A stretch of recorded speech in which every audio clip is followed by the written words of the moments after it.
తులారాశి వాళ్ళకి 15 రోజుల్లో 4 గ్రహాలు దివ్యంగా యోగిస్తున్నాయని చెప్పొచ్చండి. లగ్నంలో శుక్రుడు చాలా బాగున్నారు.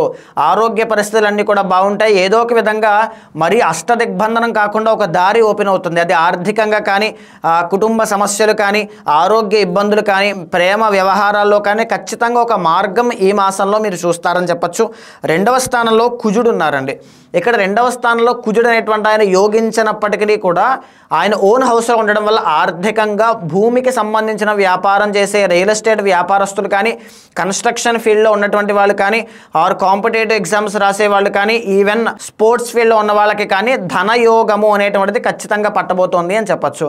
సో కుజుడి యొక్క బలాన్ని మీరు పెంచగలిగితే సుబ్రహ్మణ్య ఆరాధన చేసి మరింత శుభ ఫలితాలు ఖచ్చితంగా చూస్తారు.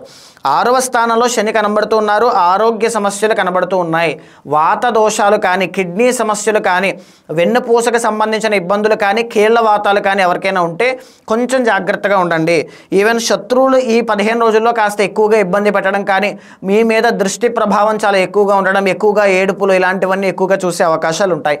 లాభంలో కేతుగ్రహ సంచారం కనబడుతుంది. దైవానుగ్రహం వల్ల ప్రశాంతతని చూస్తారు. ఈవెన్ 10 మందికి అన్నదానం చేయడం కానీ, దాన ధర్మాలు చేయడం కానీ, పుణ్యక్షేత్రాలు దర్శనం చేసుకోవడం కానీ, తీర్థయాత్రలకి వెళ్ళడం కానీ లాభంలో కేతు వల్ల 15 రోజుల్లో వాటికి సంబంధించిన ఫలితాలు కనబడుతున్నాయి. మిగతా గ్రహాలను మనం చూస్తే లగ్నంలో బుధగ్రహ సంచారం కనబడుతుంది.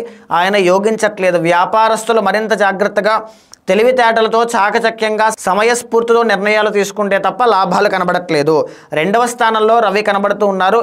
ఆరోగ్యాన్ని జాగ్రత్తగా చూసుకోండి. సమయానికి భోజనం చేయాలి. రాజకీయ నాయకులకి మిశ్రమ ఫలితాలు ఉన్నాయి. పంచమంలో రాహుగ్రహ సంచారం వల్ల అలవాట్లు, వ్యసనాలు, జూదం ఉంటే జాగ్రత్తగా ఉండండి. పంచమ రాహు సంతానం మీద ఎఫెక్ట్ చూపించే అవకాశాలు ఎక్కువగా ఉంటాయి. సంతాన విషయంలో కూడా జాగ్రత్త పడాలి. దశమంలో ఉండేటువంటి గురుగ్రహ సంచారం అవమానములు పడడం కానీ, మనో విచారములు చూడడం కానీ దశమంలో గురుడు వల్ల కనబడుతూ ఉన్నాయి. సో ఓవరాల్గా తులారాశి వాళ్ళకి ఈ 15 రోజుల్లో మిశ్రమ ఫలితాలు కనబడుతూ ఉన్నాయి. గత వారంతో కానీ, గత మాసంతో కానీ పోలిస్తే ఈ 15 రోజులు చాలా బెటర్గా కనబడుతుందండి. తెలియనటువంటి ప్రశాంతత, తెలియని ఒక దారి కనబడుతుంది. సో మరింత శుభ ఫలితాలు కావాలి అంటే గురు, రాహు, రవి, బుధ అనుకూలించట్లేదు. నవగ్రహాల చుట్టూ ప్రదక్షిణ చేయండి.